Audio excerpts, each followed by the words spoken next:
Mala Ambazhakkad saint Thomas ഫ്രന ദേവാലയത്തിൽ ദുഃഖ്രാന തിരുനാൾ July 3 വെള്ളിയാഴ്ച ആഘോഷിക്കും. ആഘോഷത്തിന്റെ ഭാഗമായി കണ്ണൂർ വിളക്കന്നൂർ ക്രിസ്തുരാജ ദേവാലയത്തിൽ നിന്നും തെളിയിച്ച ദീപശിഖയ്ക്ക് ജൂൺ 28 വൈകിട്ട് അമ്പഴക്കാട് പള്ളിയിൽ സ്വീകരണം നൽകും.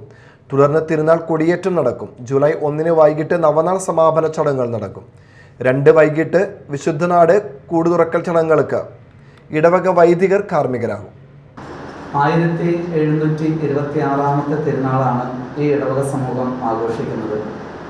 അതിൻ്റെ ഭാഗമായിട്ട് ഈ മാസം 28 ഞായറാഴ്ച തലശ്ശേരിയിലെ വിളക്കന്നൂരിൽ നിന്ന് കൊണ്ടുവരുന്ന ദീപശിഖ വൈകിട്ട് 5 മണിയോടുകൂടി ഇടവക പള്ളിയിൽ സ്വീകരിച്ച് തിരുനാളിൻ്റെ കൊടിയേറ്റവും നടത്തി അതിനുശേഷം വിശുദ്ധ കുർബാന അർപ്പിക്കുകയാണ്.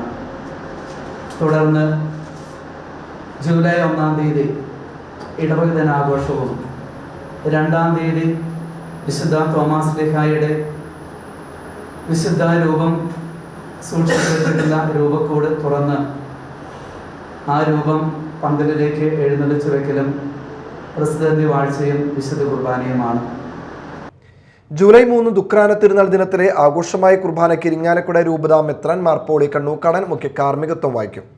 തുടർന്ന് തിരുനാൾ പ്രദക്ഷിണം, നേർച്ചകൂട്ട് എന്നിവ നടക്കും. പത്രസമ്മേളനത്തിൽ father Jose Areekattu, Viji Kanichayi, Johny Kokkattil, E A Joy എന്നിവർ പങ്കെടുത്തു.